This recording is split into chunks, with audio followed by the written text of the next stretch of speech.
What's going on, guys, and welcome back. We're in the last week of January, so we have Infinity Conquest, and today we're going to talk about the best decks in Marvel Snap that you can be playing to hopefully net you a Conquest win. We're also breaking down the newest card to come out Tuesday, Beta Ray Bill, a beloved character by many. Beta is going to look to add a big spice to the Jane Thor decks in Marvel Snap. We're going to break down what we think about the card, the combos, and is he worth going after. And then lastly, we're going to talk about cards on the rise. A couple of cards and archetypes are super spicy, but you got to play them while you can. We're going to talk about that all today and more in this episode of the Snapchat. And as always, I am joined by Mr. Alex, the one and only Coccia. How you doing, buddy? Good week in Snap. Twitch drops were success. We had Grandmaster Madness. The meta is all over the place in a good way, I think. How's it going over there? Hey, I'm doing great, Cozy. My question for you is, how are you doing? Last week, you had to get a generator just so we could record. Why don't we fill in the audience what's going on this week? Because apparently it's never easy for Cozy Snap to record a damn podcast. Never, man. We got the fiber coming in. Finally, I've been uploading the internet with like 2 sticks over here, but finally I got a little bit of fiber coming in. So it is another late night podcast, but that does not stop us over here. Good Monday to all of you guys, and we have ourselves a pretty good week in Snap. We got a new card coming. We got the OTA coming as well. Another update to some of the balance, I believe, coming to this Thursday, buddy. And this is it. This is the wrap-up week of the month of January. The Infinity Conquest is now open as well. We got a lot to break down, buddy. So tell me about it. How was the Twitch drops? What were the decks you were playing the most this week? Obviously, a lot of Grandmaster testing. Hit me. Yeah, so I played like a complete asinine amount of Grandmaster. Like, this is the most I've ever played a singular card on its release. Simply because it aligned with the Twitch drops, and I streamed for like 3 days straight when I wasn't working, of course. I certainly wasn't sleeping, but I was playing a lot of Grandmasters. So we have a ton to talk about on the next side there, and I'm really excited to have that discussion with you because, I mean, you brewed a couple absolute monstrosity beauties. I've never seen anything. I can't wait to talk about it. And honestly, I think Twitch drops are great. I think the meta's in a pretty good spot. I feel like so many different decks can win right now. Yeah. And you're seeing it when we talk about like in terms of statistical analysis, like a lot of decks, like it feels like the win rates are kind of like squishing a little bit. You're getting a lot less like 63% win rate decks. Everything seems to be kind of coming in close to each other, a lot more competitive. And you like to see that. I think the meta feels pretty good right now. It does. Yeah, I'm excited to break it down. I think the adjustments the last OTA did just enough to make it, you know, where the meta is competitive again. Couple stats and win rates are kind of messed up because we've had a couple of locations this month, Kamar Taj and the other one being Altar of Death, to like destroy, you know, maybe on reveal. Little bit twisted numbers, but for the most part, yeah, there's nothing that's like sticking like crazy. So we're going to talk about that all over here. Alex, we know we're talking Grandmaster. What else are we talking about on your side of the Snapchat? Of course, we will be talking about Grandmaster in review and giving our decks impressions and general thoughts. We'll also be discussing the top 10 cards of Snap with regards to win rate. And there's a couple absolute surprises on that list, and I can't wait to dive deep into that. And then, of course, we'll be closing it off with this week's Snapchat mailbag. Well, buddy, we've got ourselves a very unique card coming out this week, and just like every card, you know, usually like Grandmaster, we put like a whole hour to discussion towards them, and even after that hour, and even after all this week of playtesting, I still think we're just like scratching the surface on some of what he can do. Beta Ray Bill is going to be this week's new card, probably a little bit less flexible than the Grandmaster by a large margin. And a somewhat unique Spotlight cache. Now, right off the bat, I'm not too crazy about the Spotlight. Now, you could say there's going to be 3 now Series 5 cards, 1 Spotlight. We do like that. Should they open Spotlights? Traditionally, this was like the week to skip, I think. Like, that's kind of the way it was working out. However, like, listen, you're going to want to have Galactus in your collection. Like, Galactus is one of those cards, whether you love him or hate him, you want him in your collection at least. And Elsa's completely fallen off the radar. But I wonder, we have no information, but I'm just throwing a hunch out here. So if I'm right, it's pure luck. But I wonder if Elsa's like an OTA candidate. Yeah. Like, I really do. Because, like, I wonder if, like, you got an OTA coming this week. She's in the Spotlight caches. She needs a number change, right? I think that she needs to either do +3 or, like, I don't know if they can make her do all the locations again at +2.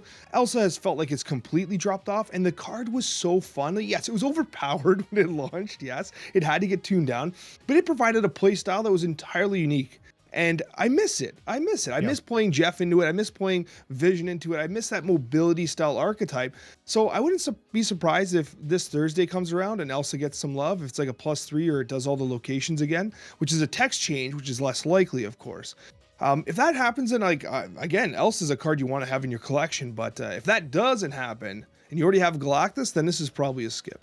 Well, and, they always try to put cards in with the cards that, maybe there's some synergy there. And, hey, maybe Beta Ray Bill likes Elsa, getting a little bit of extra power to go over the top. We're going to have to see. But I would not be, surprised if we did get a OTA to Elsa. So let's talk about him. Do you know anything about him other than he looks like a horse with a hammer? He almost looks like a meme that you would see on, like, Adult Swim or something. Yeah, I'm trying to make my way through a lot of the lore and stuff in the comics. I've not gotten to Beta Ray Bill yet. I have no idea. But in just kind of passing and seeing comments on Twitter, on Reddit and stuff, this might be one of the most, like, is this guy beloved? Like, I don't understand. Like, everyone seems to like Beta Ray Bill. That's kind of the impression I'm getting. He's a deeper cut. He's definitely a deeper cut amongst, like, MCU, right? The Marvel Cinematic Universe. But for comic fans, you do have a lot of love for him. The best way to describe him, and again, I've only read, like, one comic with him, and from, like, my impression of him, is he's essentially Thor, okay?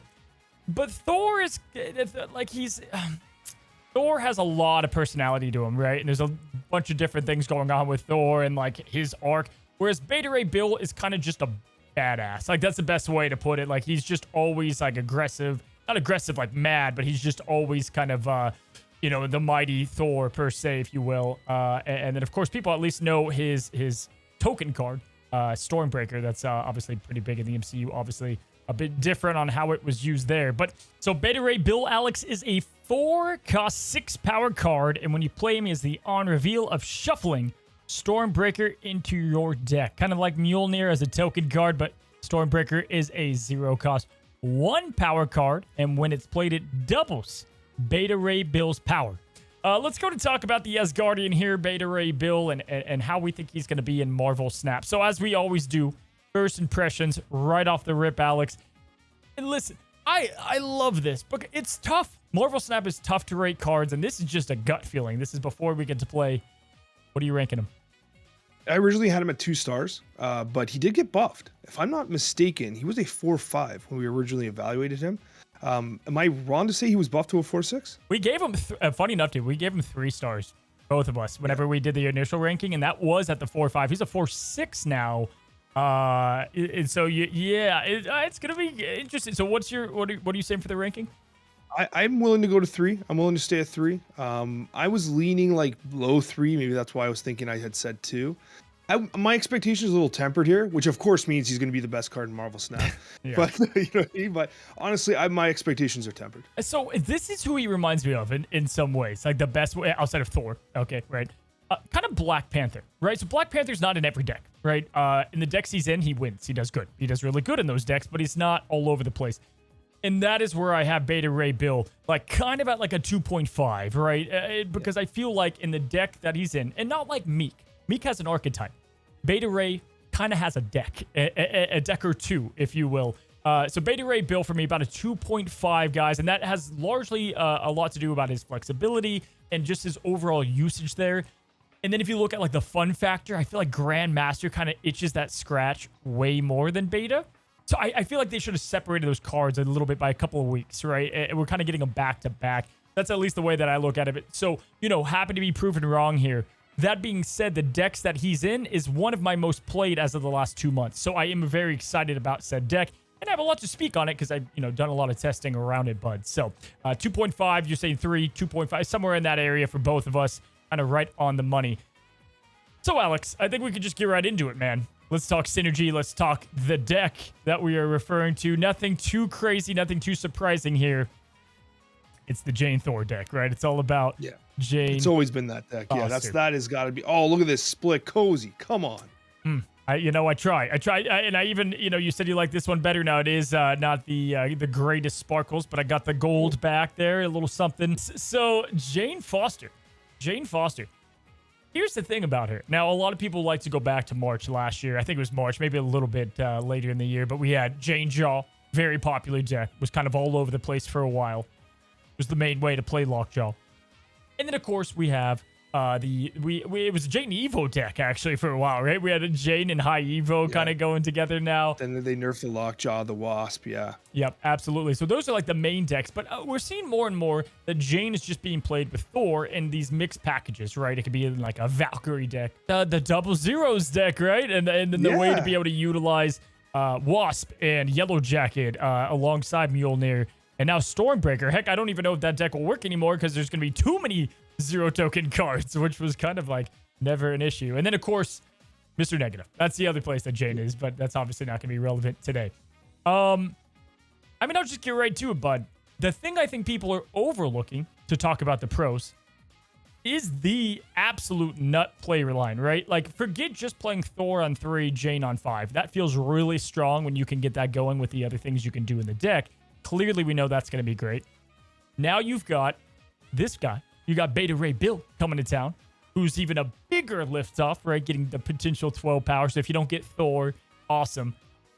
And then you got the Super Nut, which is going to be Thor, Beta into Jane, which if my calculations are correct, but I mean, what are you putting? 10 power, 13 power technically with the Stormbreaker, and then at least 8 with her, plus everything else you've played, right? So that's definitely some potential there.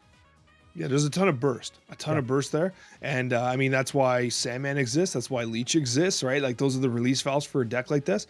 But you're right. Like it turns into this turn 6 extreme burst play.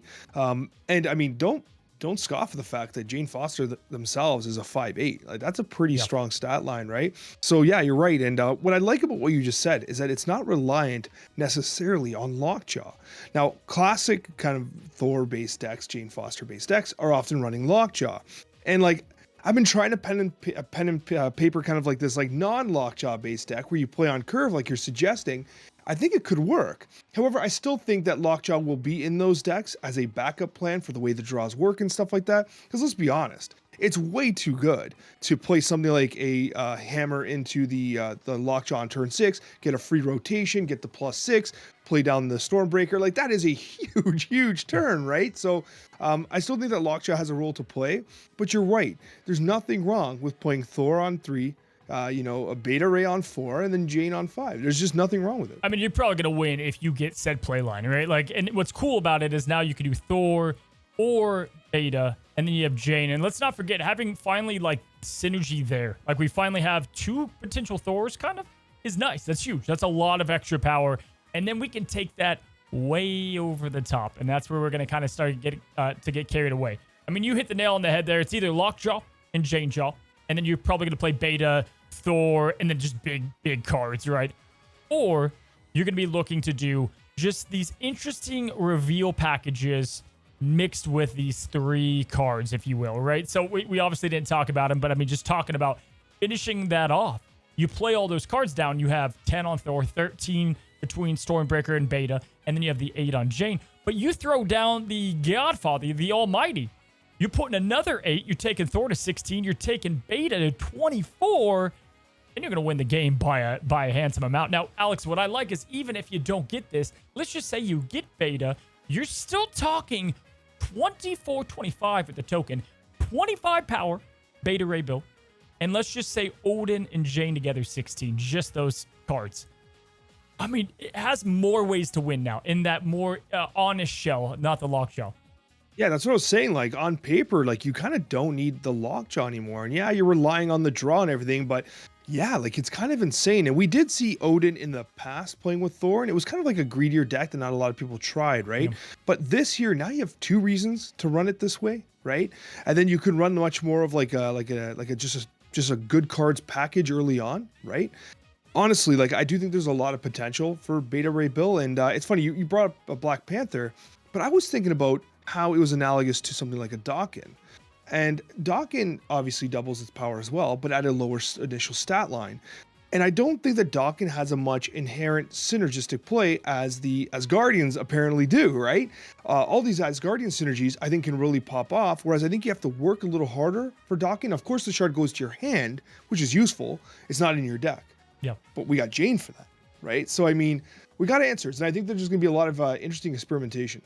Yeah, so that's a great point, because here's the deal. You can add, so we were talking about Elsa a little bit, right? And how you can add some power to Mr. Beta Ray, because what's really cool about this guy is essentially if you're able to even give this guy a little bit of love, all right, Ironheart. You've got obviously the Elsa pick. I think Elsa's not going to make it into the list, but I do, that's another card that gives power. You could go with something like Okoye. I think it's going to be more honest. Like it's kind of the Black Panther effect, Alex, where people try to get like 120 power Black Panther. I'm pretty sure just 24 is going to get the job done most of the time for this guy, right? And maybe being a little bit greedy. Now, speaking of greedy, we talked about this I would say almost a month ago at this point, that Wong, maybe it was when Meat came out, that Wong is starting to not really be a greedy card like he used to be, right? Like this, Wong used to just be pure. If you're running Wong in a deck, you're kind of like, oh, okay, this guy's playing the Wong deck. Whereas now he's just kind of like a nice complementary piece. I would say even more so with Grandmaster. I mean, hey, buddy, Wong and or Grandmaster, either one of those cards with this is going to be great. What's kind of hilarious about Wong is that Wong was like the original greedy pop-off card, right? That's how numbers got bigger. And as we've gotten more cards in Snap over its like release, the numbers in Snap have just gotten larger, right? I mean, we had Blob. I mean, you had a video where Blob was like, what, 100 something? Yeah. Like, let's be honest, right? Like, but the numbers are getting out of control. So Wong's ability to pump numbers kind of was like, Wong's Wong. Who cares, right? Yep. And I feel like there used to be nothing scarier than a Wong just sitting there. But now we have more tools for Wong. Right? Yep. We've always had Cosmo, right? We've always had Cosmo, but Magneto is in the meta now. Huge, and Magneto obviously destroys Wong in a lot of ways as well. I'm seeing a whole lot of Rogue. I don't know about you, Rogue's all over the place and never obvious, right? Rogue just comes out, right? And Enchantress is making some shells, and particularly the Shuri shells, which aren't exactly popular right now, but still Enchantress is out there as well.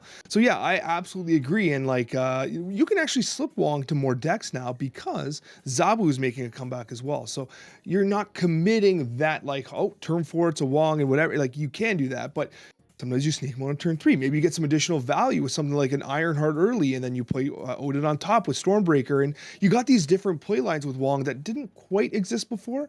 So it's a good call out, Cozy. Well, outside of that, man, I do also want to just talk about, we've seen these like Annihilus packages kind of just creeping all up, right? Junk is dead, LOL, just kidding, it's not, right? You've got the Sentry, the Hood, and Annihilus. Yellow Jacket in here, Someone from the J, made a deck guide on this not too long ago. I like to call it the Thor's Toxic Terror. Listen, this deck I think is going to be my probably #1 pick for the perfect home, because you've got yourself in here Werewolf by Night to scale up high using Mjolnir, using Stormbreaker. You've got yourself some tech cards in there. Now, Enchantress is in this build. You've got Shang-Chi working really well. Mobius to also counter different decks you see out there. Maybe Mobius might work his way out of this deck, but I actually think he's probably going to have himself pretty firmly submitted. Because you're getting another token card, you can take out one of the 1-drops as well. And Beta just kind of fits perfectly right into the way this deck is going to flow. You can go over the top. You've got a way to build up with Werewolf by Night. You got Annihilus for a little bit of tactics to push things to the opponent's side. So this is where I see most likely Thor and Beta and Jane having a very successful home. And then again, as we just talked about, if it's not something like that, it's going to be the Jane Jaw, something to that nature. With maybe a little Grandmaster, Wong, Flare Bud. But that's what I think is cool. There's so many different ways to utilize these cards now. No kidding. And this is one of those cards that I wonder if when Beta Rebuild comes out, he's going to buff cards via like association, where like Thor wasn't seeing any play. Like, let's be honest, Thor wasn't seeing much play. Being like Lockjaw is not being played with Thor. Like Lockjaw is being played with Thanos, being played everywhere else. So I wonder if Beta Rebuild, if it's better than anticipated, or if it's able to make enough of a splash, if it rises Thor stocks, because now you have another reason to run a card that works well with Lockjaw, works well with Jane, works well with Odin, works like it just suddenly Thor's better by association, right? So I always think about that with Snap, because we've seen that so many times. Like we just showed Annihilus. Sentry was unplayable until Annihilus came out, right? Hood saw a whole new type of play once Annihilus came out. And this has happened over and over again in Snap. So I wonder about Thor and whether or not Beta Ray Bill actually lifts him competitively. Well, because Thor's only really had Jane Foster, and he still really only does. Like, let's just say this, okay? We've done a lot of good talking. We'll go back to a couple synergies, but Beta Ray Bill is very narrow. Like, the guy, he has to, anytime you have a card that has to be played with other cards, you just kind of lose the flexibility. Like, Jane Foster is in the deck with him. Don't get cute. he has to be there. Like, there's no point, because his biggest downfall is we've seen this song and dance before. Thor in the beta was a 4-cost card. It was not great, mainly because you didn't have enough turns to help you get the hammers naturally. And if you don't get Jane, it kind of gets even worse. Whereas now I feel like this is where you could see, and we just showed the list, but that's why I think Zabu is going to be big, right? Because you at least buy yourself another turn if you don't have the Thor. You can play him down earlier. And then if you get the Stormbreaker, you can still have something pretty cool happen, right? So just naturally, you know, Alex, I'm thinking Zabu, Magic, just to give yourself that little bit of extra time. Possibly, I doubt it, but maybe Crystal, right? Just ways to make this less of a gamble of a card and more, you know, dependable stats. I like that call out because if you Zabu and you have Beta Ray Bill at 3, that also in theory allows you on turn 6, instead of playing the Odin combo we talked about prior, you could actually play Wong at 3 energy, then the Mjolnir, then the Stormbreaker, and then what you can do as well is now you have extra energy where you can do something else, right? So, I mean, Grandmaster. it's kind of like, yeah, exactly. Hey, Grandma. So it's a bit of a backwards design with Odin, right? It's like Odin, except in reverse, kind of. But it works, right? So I like that call out of Zabu, who continues to increase his presence in the meta. And we won't go into him too much, but what is the reverse Odin? It's Grandmaster, right? Like a really effective way. If you put Wong down, you could send 2 cards to the middle, reactivate them, right? And so you could do all that for not a lot. He is what I like to refer to as like the combo master. This is a combo deck. And so I think Grandmaster kind of naturally fits in here. I did play him a lot with Thor when he first came out. And there were some cheeky things you could do, like putting Thor twice, getting 2 of those before you put Jane down. Or you just do maybe double Mjolnir. You know, at the moment of testing, Odin was very wonky with his bugging. There's some of the cards, or maybe all of them, but from my experience, I think it's just some of them, are activating their on reveal, and then they're doing their check in the lane that they're in, and then they go in the middle. It's kind of weird. Like Galactus does that too. It's some weird synergy with Grandmaster that we can allude to more. But I do want to call it out. I think Grandmaster, for a purpose, is coming out near beta because I think you're going to get more of this combo wombo stuff. Absolutely. And like, I mean, anytime you're able to like get multiple procs for Beta Ray, like he gets massive, right? And I mean, a lot of the, I don't want to say vanilla stat line, but the stat line you run for with 4 cost is generally 410. I mean, well, technically Sentry's like a 420, but I mean, you know, you got to work for a little bit. But anytime you break past that 410, like you're getting pure value. So yeah, you're getting a 412 in just 1 proc. And then with Grandmaster, well, it keeps doubling. Yeah. Let me ask you, when you get, because I think everybody's different here, when you get your Mjolnir, when you get the Stormbreaker, do you play it right away? Do you play the next turn? You always play T6. Yeah, unless I suspect, if they're like playing She-Not, I was about to say, Leech, it's right? just Leech. Like, yeah. You gotta know what you're against. If an Electro's on the board, right? Sandman could be a potential play there. You got to get it out. Yeah, but if you're playing like right now, Thanos and She-Not Infinite is playing Leech, and you got to get them out of your hand. You want to know who as we move on, and great call there. That's who I was going to say. Leech is the one to watch out for. You want to know who I think is a sneaky, good synergized card if you could pull something like this off? Is potentially, and I've been playing him a lot more. I actually have him on as cards on the rise. Is our man, Arnim Zola. I think Arnim Zola could be a really cool combo card with beta. Because first of all, you're already going crazy. You're already doing these combo things. But on top of that, if you're having a Wong, or even if you're not, and you have the Foresight and you put beta in his own lane, and then you pop him into 2 lanes, even that 1 hammer activation, you got a couple 12s, right? So I think that's an interesting thing you can do. And we're having way more dependable ways on how to play Arnim Zola, which we can get to in a second. But yeah, any last combo pieces for you? No, I was just thinking when you're saying that, I'm like, so you basically just want him to be Black Panther then? Like, Yeah, kind of like, essentially. Black Panther 2.0 essentially, with maybe 1 extra step perhaps. No, I think we nailed it. I think Beta Ray Bill could potentially, have some decent meta impact. I don't think it's going to be as wide reaching. He's not going to have that wide reach, as you said prior, leading up to this very niche card. Doesn't even have necessarily an archetype, but basically a deck. He's not going to be an archetype defining card, but he's going to be a piece to the puzzle. And I mean, hey, listen, if it's a skippable week, then hey, that's actually not always a bad thing for people that are trying to conserve some resources, right? And I think it is, man. I think ultimately where we end at here, guys, just to give you guys the advice that we try to do our best on, right? It can be tough. I think this is, unless you're a diehard beta guy from the comics, I think this is a big skip week, mainly because you're just not doing all that much, right? With one card, you're not really expanding your collection all too much because you're kind of pigeonholed. You're kind of pigeonholed to one deck. And then more so, if he just zooms and takes off, we've seen from past, this is going to be a terrible week for him because people are just going to counter the card heavy. If you thought you saw Cosmo a lot last week, it's going to be even crazier. Yeah, get ready. Yeah, get ready. So that would be my advice. I would say probably skip it, but you will see successful decks. You will see successful decks, but it could be a tough time. Yeah, and always wait towards the weekend. Like wait till Sunday or even Monday before making your purchase. Like you just get more data. Like you never are disadvantaged by waiting on the Spotlight Cash weeks and allowing the meta to mature and for decks to be crafted and for win rates to be released and stuff like that. Honestly, you never lose by just simply waiting a little bit on the new release. Well, Alex, that takes us to our next subject. We have cards on the rise. Now, we've had this subject before, but I feel like this might be the most important time we've had it. There's a lot of outliers booming up in the meta. And if you play them too late, if you play them in mid-February, you're going to miss the boat. It's gone. And some of these are doing really good in January for specific purposes. So we're going to break down those cards. Alex, we're pretty hot on this subject. We've nailed, Mobius in the past and Legion. We were talking about those guys in like September, October, like play them now.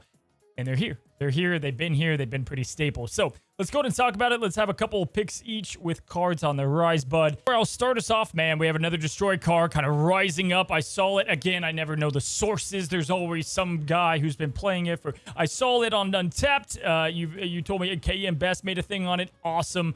Lady Deathstrike is all over the place right now and is really solid in this meta in particular, whether that is to counter tech cards, whether it's to counter an Iron Man. We're seeing a lot of these like Mystique Iron Man decks, these combo decks with Grandmaster. She's one of the few cards, man, that's like Killmonger in Destroy. You're able to use it on offense and then use it on defense. So Lady Deathstrike, this is the time to play her, yeah? It's a really spicy addition, and part of the reason for that is because a lot of Destroy decks naturally are playing Forge, right? They're playing Forge for the Deadpool and stuff. So if you don't draw into your Deadpool, you're holding this Forge, you're like, what can I destroy? And a lot of the greedy stuff that's been going on in the meta, like we were just finished pumping up Wong about how Wong's making a bit of a comeback and Wong is relevant again. Who loves Wong? Lady Deathstrike, damn it, right? So it's been really fun, and nobody in their right mind expects Lady Deathstrike to come on down. And it's a huge surprise, snappable play. So, I mean, listen, she's by no means like a meta breaker. She'll never be that unless she somehow gets overtuned or another synergy comes up. But definitely a surprise card. Definitely a card that can take people by surprise. Surprise. And also, I just like to play a card that I've not seen in a while, right? Talk about a window that is going to be a short window to players. You might as well play her now. She creeps up. I think she was okay during like Elsa's meta briefly or something when there was like a lot of small cards being played or in like bounce metas. Like that is when she comes. She is that release valve that Glenn always tries to have, right? For certain metas that creep up, and Lady Deathstrike kind of found her time to shine now. That being said, if you look at the data, Destroy, she's not like far and away the best card. She's a nice flavor pick, if you will. Definitely the definition of a card on the rise. Alex, I got a few more up my sleeve, but what do you got? Oh, listen, I got to talk about Hela. I don't know about you. Hela's all over the place. I keep seeing Hela and like unironic Hela. Like sometimes I'm like, why is this gamer playing Hela for? Like, what are we doing here? But no, Hela is legit being played at a relatively good like actual discard Hela. And I'm seeing it being splashed in Black Knight. I'm seeing just greedy ass Lockjaw Hela. Like I'm seeing it all over the place, Cozy. Yeah. Like in like legitimate competitive scenarios. It's back. I've lost some big cube games to Hela, like some massive ones, or like I don't know why. Maybe I'll be like, oh, I could take her. I lost one today. Never can. Dude, I lost one today where she put a rogue in a lane that took my Knoll, and I was like, how? What are the odds? I had priority too, like all of it on, together. But yeah, I mean, hey, another great, counter card to Lady Deathstrike and Invisible Woman. By then, it's probably too late because they already have the MODOK. Maybe they had the Hela. I don't know. But it is a very good archetype at the moment, and definitely one that I was going to talk about in the best decks in Snap. I think Hela is definitely standing out. And I would add to this, since we're on the topic of discard, buddy, you know who I'm just hot on lately? Maybe it's not on the rise, but I think it should be played way more. Bro, I love Gambit. I love him. I think he's great all the way around for so many reasons, dude.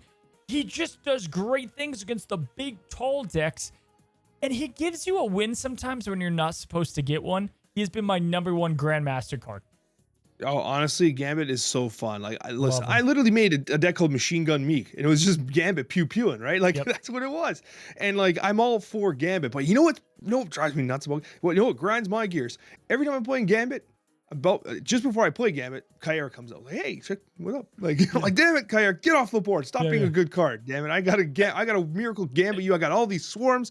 What am I supposed to do now? Damn it!" You just say don't miss. You're just like, hey, hit Kyra first, then go crazy. Just that's it. Target Kyra, then everybody else. Yeah, Gambit, without question, has been a card that I just think should be seeing more play in these discard decks.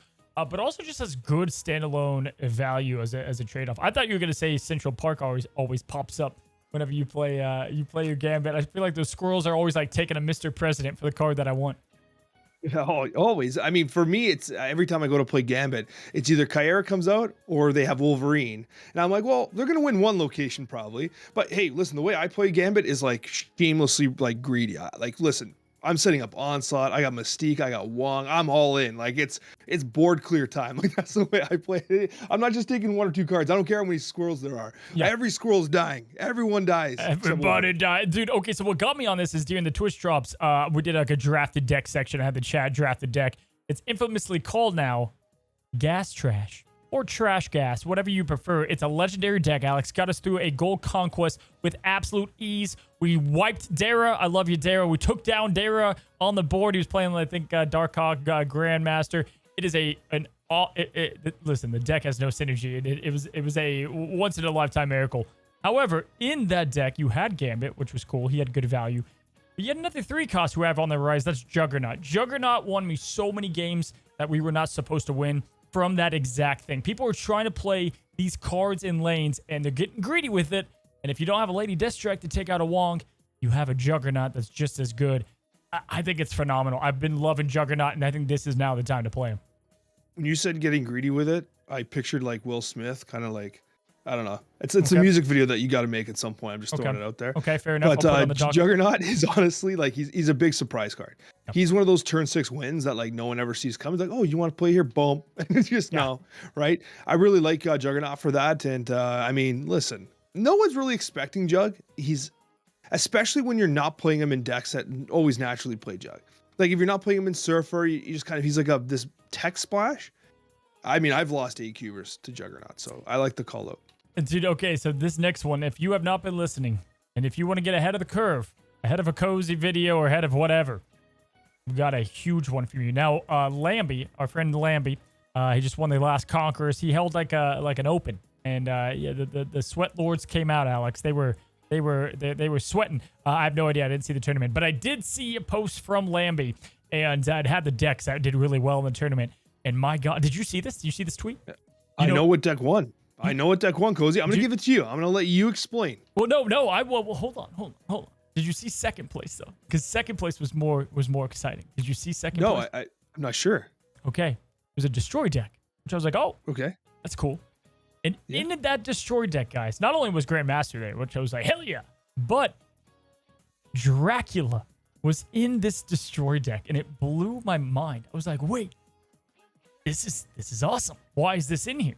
Well, my friends, as much as I try to make it simple to understand, Snap is a very complex game. And even though he can be reduced by Ravona, because he's technically a 6-0, but he's not, but he is, Null can be absorbed in full power by Dracula. And it's a new way to have an insurance to get the Null play for only 4 cost or even cheaper.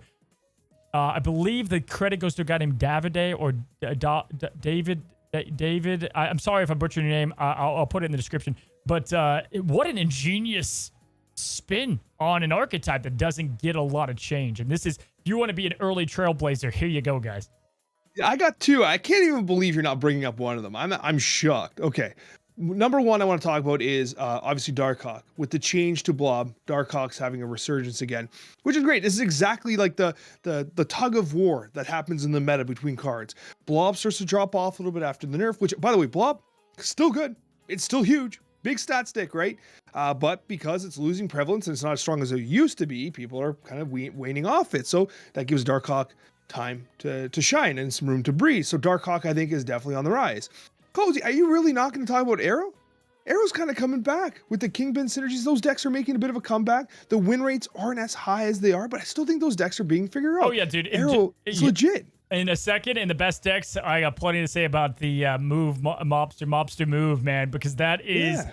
I'm surprised how well that deck is performing still. Like, it has been my best deck over the course. I actually did really good with a toxic deck before I killed it because I made a video and then it's like it just did terrible after that. But I was climbing a lot with that, and then I was climbing just if I need to just win a game, it's Magneto, it's Arrow, it's the Kingpin deck. Yeah, absolutely. I think Arrow's without question is making a surgence, and it's these non-Shang-Chi-able cards, man. Shang-Chi is the biggest force in Snap. No question about it. We're seeing it time after time after time, and that's why sometimes, even in Gas Trash, I was playing Crossbones, and I loved it. I was like, wow, I actually like Crossbones because he's a safe, big statted card, bud. So, yep, I like the Arrow splash. You know, I just mentioned the Toxic deck. I actually feel like to a good degree, I think Debris, and I didn't mean to just like drop bars there and rhyme. I think Debris is doing great, man. I don't know about you, but I do feel like she's definitely getting an uptick in a lot of decks. I'm seeing it too, but I'll be honest, I'm not like sure why. I'm not sold on Debris. Oh, I'm not sold on Debris. I love her. Why though? Like, I feel like this card's not good, honestly.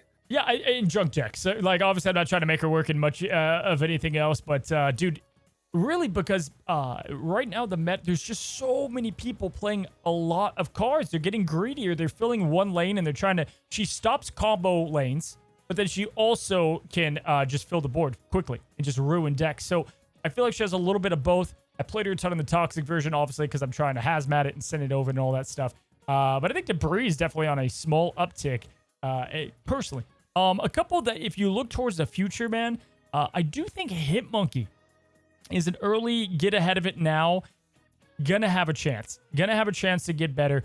We have a card coming out where once you play it your next turn, all of your one-cost cards are for free. So I think Hitmonkey is absolutely gonna have kind of a great time there. If you haven't gotten Grandmaster yet, and you're thinking about it, and you don't have Hitmonkey, then, you know, that is an extra little thing to try to get ahead. You have one day before the spotlights reset.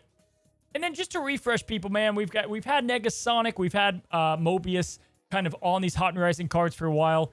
Just stop sleeping on Negasonic, guys. If you have a deck that's good at priority, play the card. It's such a damn good card. And then I'll end on this, Alex. I do think slowly we're seeing the Sandman come back. Little Metallica. We're seeing Sandman starting to rise to stop these kind of greedy decks. Seeing a little bit of Enter Sandman, are we? Listen, I've always liked Sandman. I like the playstyle that it provides. Jeff took a little bit off Sandman, but the nice thing about Jeff is that you can use it in your Sandman deck itself, right? So I do like that call out, and I mean, we're coming into a meta that maybe Sandman's required. We got Beta Ray Bill. If you want to counter Beta Ray Bill, then I mean, one of the ways you do that is with Sandman itself. So definitely let that call out, Cozy. Alrighty, man, so to end it, we talked about cards on the rise. Let's go ahead and talk and wrap up the January meta. Just in case people don't know what's performing really well at the moment, we're going to talk about our experience. It was Twitch drops, so we played a ton of these decks over the last couple of days. We've played against them. I feel like we're equipped to talk about what's doing hot. So I'm going to bring a couple decks and tell me kind of how you feel about the deck. Will it be OTA'd? Is it, and just your general thoughts. And we start with one of the best performers by a mile, and it's going to be the Darkhawk Leech deck that we have seen for quite some time. And I think Leech is the main discussion point with it. Have you played against this deck? Is this one that you've piloted? Definitely a top performer. Yeah, I did pilot it, and I did see it every once in a while, but I feel like it came off a little bit with the nerf to Blob, because the reason for the leech primarily was to leech the Blob so they couldn't Blob on turn 6 and blow up your Darkhawk and Mystique or whatever it is you happen to be playing in the list. So yeah, I do agree that particular list is a strong one, and it continues to be strong because going into the Beta Ray Bill week, we just finished talking about how leech is going to be relevant, right? So it's definitely one that you can turn to if you want to steal some cubes away. I'll be honest though, man. Leech is, I would say, it's got to be up there as my top 3 least played cards, at least in the last 6. I can't remember the last time I've played him a ton. I hate him. I hate Leech, dude. I hate him so much. Leech either. Oh, man. Like, I don't think I get super salty playing the game. Like, if you go to any of my videos, if I lose, like, I'm always like, GG, go check out my 10-hour Twitch. I was, happy most of it. when I get leeched, especially when I'm getting excited, and that's probably what it is.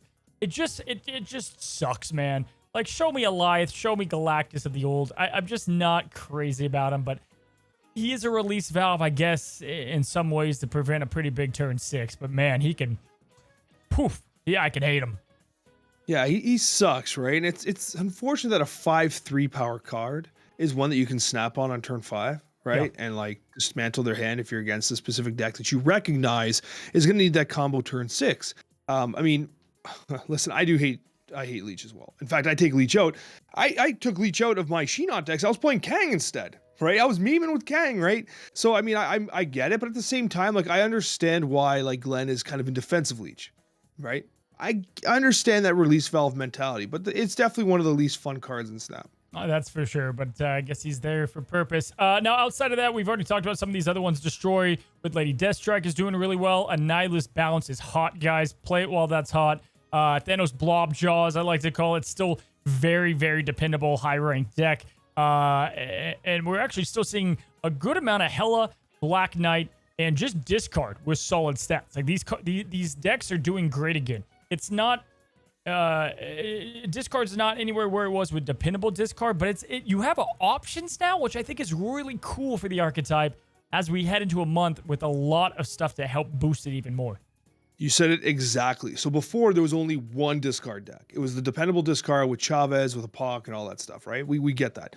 Now what you have is you have all these different variations of discard that have lower win rates than what that dependable discard deck was, admittedly. Yeah. However, you have the Black Knight variation with like Ghost Rider. You also have the version with just Hela with Black Knight. Then you have just straight up Hela, right? So there's these like 3 kind of variations of discard that are going right now, all of which are performing fair, decent, above board. And I mean, it's good because like, listen, discard's been one of those archetypes that's either completely terrible or it was a one-trick pony. And now at least we have some variation, but I still miss traditional Chavez dependable discard. I really do miss that. I wonder if it comes back in a different form eventually. Well, man, listen, we would be remiss to not talk about probably going to be the best deck this week as it is many a times. Sarah Control, man. Infinity Conquest, Sarah Control, it doesn't even come close when you look at the stats typically of having a deck that can answer everything. Now, it just won the Lambie Open. You also had it perform stupid well in Infinity Conquest. Sarah Control right now, if you're trying to win again, this is the deck to play. There's no question about it. Alex, I think that's a clear winner if you are trying to climb in Infinity Conquest. It's kind of interesting to think that like if you're trying to climb on like the ladder, for instance, Sarah Control is not always the best choice. But when you're in Infinity Conquest, like it's very difficult to overcome bad matchups. And Sarah Control is one of those decks. It doesn't have the highs. It doesn't reach as high as some of the other decks that we could be talking about. But it never has those lows. You never feel like, I just can't play this card anymore. I can't play this game anymore. I'm just going to lose, right? Like you never get hard countered. Now there is Mobius out there. Mobius, I should say. That can have an impact. But guess who's playing Mobius? Just you. Because you love Mobius, and it seems like no one else really does, except for people that are watching the Cozy Snap videos. Like, wait a minute, Mobius might actually be making itself a comeback. I'm actually a believer too, Cozy, just so you know. But anyways, I like to call it a Sarah Control. Very reliable archetype, has always been. And I'm interested to see how it'll perform in this following week. Well, and it's cool, right? If we look at it, if we look at why we're talking about this meta being diverse is truly these decks we're all mentioning are competitive at the moment. High Evo She-Hulk has been there, done that. It's doing the thing. It's been doing well. Bro, we have a Galactus deck that's just been hitting it hot, right? With the Selene Packers, the Goblins. It's cool to see that kind of itch in here. Listen, people can hate on cards. You know, I think people have hate for cards way back when. I think it's cool that Galactus players can now have a deck that is, you know, somewhat more reliable in its play lines. Have you been seeing this? I think I saw you testing this out the other day. Maybe with like your own little spin on it, but like we've all seen the shell. Dude, Black Bolt stature decks. It almost feels like not Sarah Control in that it's not super flashy, right? But it's so consistent. So Black Bolt had like a less than 1% play rate on Untapped. I was like, no, that's not happening, right? So I wanted to see if I can make a bit of a brew happen. And my brews with Grandmaster, which we'll be talking about shortly. But yeah, absolutely. I feel like any stature bolt deck, I think, can potentially work well. I think that it's in a weird spot, though, where like you're often discarding the rock that you're putting into the hand. Like I think the disruption piece of Black Bolt's not really there. It often feels like an activator for stature. And on that note, I feel like you could give Black Bolt its power back. I feel like it could be a 5/8 again. And you probably keep stature where it is, but anyways, that's just my 2 cents. Are you not playing this Dawkin X23 stature bolt deck out there with Dr. Doom? Oh, it's stupid good. I wasn't playing that. Give it a shot. Give it a shot. That deck's stupid good. It's in a really good spot. Win rate wise, I think I was playing this last Twitch drops. It was like back in December, and it's still doing really well. Was that the one with Samurai in it? Yes. Yeah. Okay. No. Now I know what you're talking about. Yeah. That deck's like a totally different deck than what I was talking about. Yeah. Okay. Yeah. So the Samurai list, that's pretty cool. Yeah. As soon as you brought up Doc, I'm like, oh, he's talking about the Samurai list. Yeah. That's a cool list. 100%. Yeah, and when you have like Killmonger in there to also help you with the shard, you have X23 to ramp, you have Jeff. It's a value list is pretty much what it is, which is cool. It's a good cards list, and this is what I'm loving. We have Sarah Control, we have good cards, we have big decks like the Blob, and we have Leech, Darkhawk decks. Lockdown is also performing well as ever, and then of course Mobster Move, which I just talked about. I've been playing a ton of. Magneto just feels like a card I lose to so much. Play more Magneto, please. He's so good. And that's like the main gist of them, right? Like you have Loki that is still doing okay. You have a couple Ronin decks that are fun and they're working. You have some on reveal Grandmaster stuff going on. It really feels like you can kind of make Snap your own in this given meta. We're gonna have to see what the OTA does to kind of shake it up. Right? They don't want to do too much, but they also want to keep things fresh. So we're going to have to see, where that all ends up, Alex. But all I know, man, is I'm always down for just a wide variety meta as we head into a new month. And, that brings new topics, new cards, and a lot to look forward to next week. I suspect this OTA is going to be a buff OTA. Can I make a bold prediction? There's a card that I feel like desperately needs a buff that's been overlooked. Hit me. It's White Queen. White Queen needs something. Give White Queen power, give her something. Like, with the world of Loki, what's White Queen? I think White Queen needs something. Okay, I like it. I would say if I were to be guessing what is going to be... I feel like they might adjust Thanos in some capacity because we're about to enter his season pass. And, I feel like maybe there's something there. I don't know. That's just, my gut feeling a bit. Okay, I like the call. Maybe 2099 finally gets love. Maybe Stegron, that 4/7 was just a tease. And we actually get him. Because that was like an accidental OTA, right? Maybe he comes out. Maybe we actually get him. And then other than that, I'm kind of I don't know, a little clueless. Don't know what's going to come out in the OTA, but I'm excited for it. Alex, as always, great episode of the Snapchat, buddy. And congratulations. We always throw a little NFL talk in here. Congratulations to Niners fans and Chiefs Kingdom, Patrick Mahomes, for making it to the Super Bowl. We'll be talking to you around then for sure. Alex giving all of his hard cut Canadian advice for the NFL fans out there. And speaking of Alex, if you want to go check out his side of the Snapchat, we'll be talking about Grandmaster. Did he live up to expectations? Is he fun? What's our final rankings? The top 10 cards in Snap, either highest win rate, and then the Snapchat mailbag. As always, guys, thanks for listening. And until the next one, happy snapping.